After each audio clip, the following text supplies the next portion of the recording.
Hey everyone, Josh Isley here. Welcome back to the Spaceport, where we are always talking about a certain galaxy far, far away. If you're wondering where else you can find such Star Warsy goodness, you can find all of my articles at the Best Little Sites Network. That's sites like Sci-Fi Fantasy Gazette, comicbookmovie.com, where I'm always writing about Star Wars, but occasionally I'll move to the left and right and about some other properties that I enjoy. I actually just posted an article that I've been working a long time on about crunching the numbers between all of the critic ratings and audience scores between everything in the franchise, at least film-wise, to see if it's true, if a certain House of Mouse killed Star Wars. That's a really fun one. I actually look forward to bringing that here to this platform. You can also follow me on TikTok at Josh Isley Spaceport, where I talk mostly about my Black Series collection here, but I'll occasionally ramble and rant about some things that perturb me or excite me about Star Wars. But what are we talking about today? Last time we sat here at the Spaceport, we talked about a certain forgotten toy line from Hasbro, being the Unleashed line, and that was a fun walk down memory lane, showing off some of the collection. Not only mine, but Mrs. Isley's as well, so that was fun. But today we're talking about the latest addition to the collection. Some would say a fine addition to our collection. And you'll see what I'm talking about here, not only because of who this edition belongs to in Star Wars, but who says it. They're kind of related. But we're talking about the Disney Parks Obi-Wan Kenobi lightsaber from the Kenobi series. And I believe it's from the Kenobi series because it's a little bit weathered here on the hilt a little bit more. So we're going to take a little bit closer look out of the box here as we open this bad boy. But also, I encourage you to hang around until the end because this saber has a little bit of a special story to me. It has a little bit of a more meaning to me. So stick around for that. But with that being said, let's go ahead and crack this open.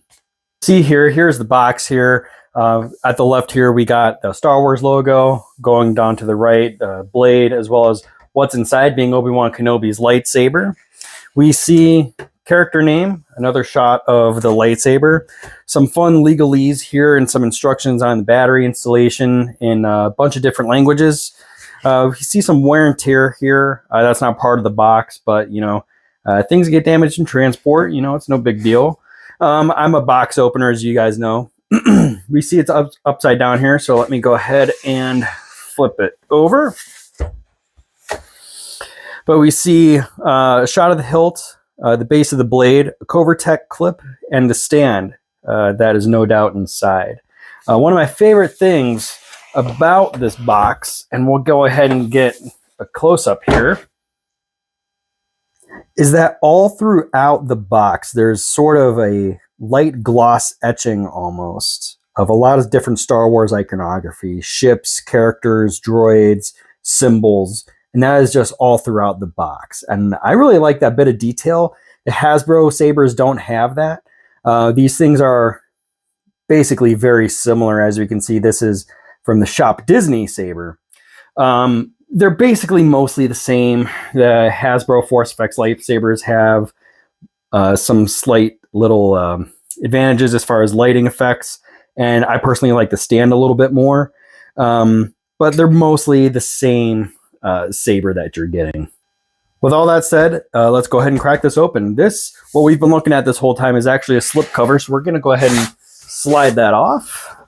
Oh, watch out for the tripod there. Or tripod there, rather. And I'm a huge fan of this box. Let's go ahead and get a little bit closer here. This is cardboard, but there is some printing on it that make it kind of reminiscent of like the Death Star wall with this kind of pill pattern here, that Star Wars wall that we're also familiar with. Maybe reminiscent of like a Republic cruiser, perhaps. But yeah, it's pretty neat. I really like this. If this was like actual plastic, or if Disney wanted to charge enough, and we wanted to pay enough, perhaps aluminum, this would be a really badass box here. We also have the symbol of the Jedi Order, because Obi-Wan Kenobi is without a doubt probably one of the greatest Jedi to ever live. He's certainly my favorite Jedi, although he's not my favorite character. That is a fun topic to talk about. Let's go ahead and straighten out here. And this is all kind of repeated all the way around the box. We see some more instructions as far as battery installation, Star Wars Galaxy's Edge, that's the origin point of this saber, as well as instructions for the stand, that's also inside. And then just continuing around here, back to the front, or the top rather. This is just kind of held in place magnetically. And we're going to go ahead and zoom back out just a little bit. Right here is the goods. We have the stand here over off to the left, Covertech clip that interfaces with the Covertech knob at the base of the pommel here, the saber in all of her glory, as well as the rest of the pieces for the stand. Foam inserts here are glued in. That's what I really like. It's nice and secure. I think in the Hasbro sabers are just kind of held in place by cardboard, if I remember correctly. So I think that this adds a nice sort of premium feel to it. Of course, no doubt, being from Disney, you feel like you're paying premium because of that Disney title. But I think this adds, feels like you're getting a little bit extra in the packaging, even though the saber isn't necessarily a battle saber. You're not going to fight with this thing, but we're going to go ahead and get this out. So some base of the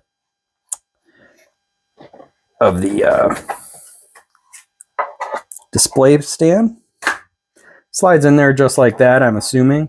I really like here, there's an addition of a foam insert here, so you don't get any wear and tear just by virtue of it just sitting there. I got one half of the arm here, it seems. Oh, it seems like that's on the wrong side. These are kind of slightly angled here, so I like that. And prop that in. And it's not too bad of a display stand. I like the translucentness of it. I don't know if translucentness is a word, but I think this is a pretty neat stand. I do wish they kind of used what Hasbro did as far as like an in-universe look to it. The Hasbro comes with sort of like a metal, aluminum possibly, kind of cutout that kind of looks like the, you know, again, like sort of like this, what we see all the time on Star Wars walls everywhere, the sort of pilling pattern. And I really like that. It's kind of, you know, reminiscent, or not reminiscent. It's kind of iconographic. It's internal to Star Wars, or it's integral to Star Wars. You know, it's very evocative of the whole franchise. You see it everywhere. This Covertech clip feels pretty weighty. I'm guessing that it just kind of locks in there, and we hit these releases here. All right. Now I know what you've all been waiting for. The saber. This saber is pretty hefty. Most of the weight is kind of down here.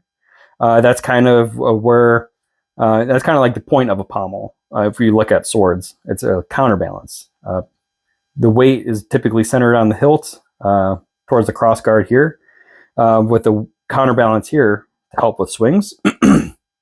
That's no doubt unintentional. I'm just nerding out here. But I really love this thing feels premium. It feels like it's worth every penny you spend for it, you pay for it. It has a very nice thin neck, again with the weathering here on the midsection of the grip, because this is supposed to be from Obi-Wan's exile. So it feels pretty accurate. You know, it just seems like, you know, it's just some dry brushing, or maybe they just kind of missed paint there. It doesn't really feel like anything's caked on there. All the weathering is just painted on. Especially here, it seems like maybe some airbrushing potentially. The emitter is pretty neat. There's almost, you can see the discoloration in the aluminum here, which is, again, intentional. It's not just like, oh, that's poor quality. It certainly feels and looks weathered. But I think this is really good. It does feel a little, thick here. Not so much as like narrow as you would expect some other sabers.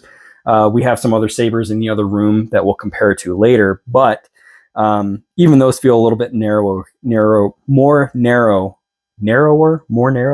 here in the body. Obviously here, the neck saber, it's going to be thin, but here feels pretty thick. But that's sort of like the norm with some of these Disney sabers and Hasbro sabers. So, no harm, no foul. But where's the blade? Well, if we open up this foam insert here, the blade is revealed in this slot here. Obviously, it kind of fell out here. But here is where there seems to be a point of contention in the saber community, in the collecting community, and is and it's a fair knock on it. I personally don't have a problem with it because I will not be displaying it with the blade in. But that is designed to actually give more stability here in the grip. I'm sure at a lesser production cost, because you see how far in that blade plug goes. Obviously, it's not going to fit in this thin neck. So what we're going to do is we're going to unscrew pretty much the top half of this saber and re-screw on this other half. See how it interfaces here with the plugs. Let's get that threading there. And just from kind of looking at this earlier, this is a really, really tight fit. But we look here at the 12 o'clock of this emitter, there's a wider groove there. That's for this wider silver piece at the base of the blade plug. So we're just going to go ahead and insert it, push it down, and rotate counterclockwise to lock it in. And we hear that sound effect, confirming that this thing is, in fact, plugged in and ready to go. So let's go ahead and take this in a dimly lit room. Okay, we have our batteries installed. We have our blade plugged in. Let's go ahead and ignite this Obi-Wan Kenobi lightsaber from Galaxy's Edge.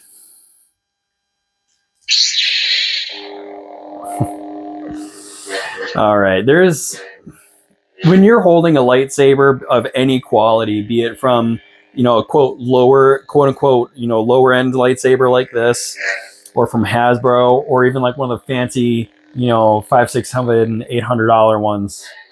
When you're holding a lightsaber and you ignite it, there's there's certainly better feelings, but it just brings a smile to your face. LED string of lights in the blade here that we saw cascade up. We're going to see it down, and we'll go ahead and turn it back on again just so you can take a look at it. Off and now on again. I think that blue looks pretty good on camera, if I do say so myself. Some of the common complaints with this is that you spend, $200-$300 on a officially licensed product like this, and you get some of the stuttering in the LEDs on the blade. You don't get the best sound, and you don't get the most diverse sound. No matter how much you swing this, or how fast, or how slow you turn it, you still get the same, handful of cookie cutter lightsaber sounds. Now, I don't complain about that because I understand that these are made for more mass production to be sold in the parks and on the Disney site. They're not meant to be, let's go fight in the backyard after a few spotchkas, if you know what I mean. These are meant to sit on your wall or sit on your desk or on your shelf and look pretty. And honestly, that's something I'm okay with. I don't have many people to cross lightsaber blades with. I have my collection, and no doubt I have one or two or maybe three over there that I can do that with. So I don't need a whole lot of battle-ready sabers. What I appreciate most about this lightsaber is how it came into my possession. Recently got to spend a few hours with my dad, who I don't always get to see as often as I could or often as maybe I should. And that's okay. There's a great relationship there. But we were hanging out, just kind of bumming around. We stopped at a local toy store called Operation Fandom in Medina, Ohio. And they have all sorts of used, new, but also a handful of vintage toys there.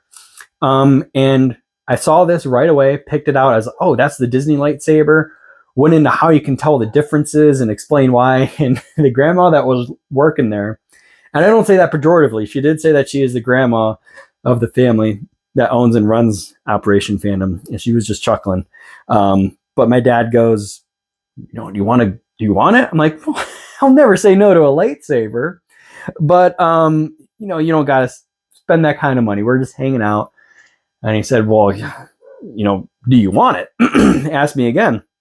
And I said, well, yeah. I'm like, well, how about we go to one of the other stores that we were talking about going to, Sweets and Geeks. Both, I'll link both of those below. Sweets and Geeks and Operation Fandom. But I said, let's go to Sweets and Geeks. We'll see what's there, and we'll come back. If this is still here, we'll go ahead and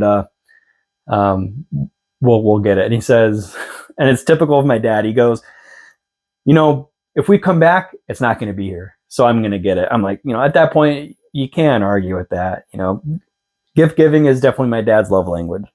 But like I said, these things are meant to sit on your shelf or hang on your wall and look pretty. But for me, when I come across something like that, and how I came across it, I don't just see my favorite Jedi's lightsaber. I see my favorite Jedi's lightsaber to represent him on my shelf, but I also see a great memory made with my dad. And now, any collector knows that,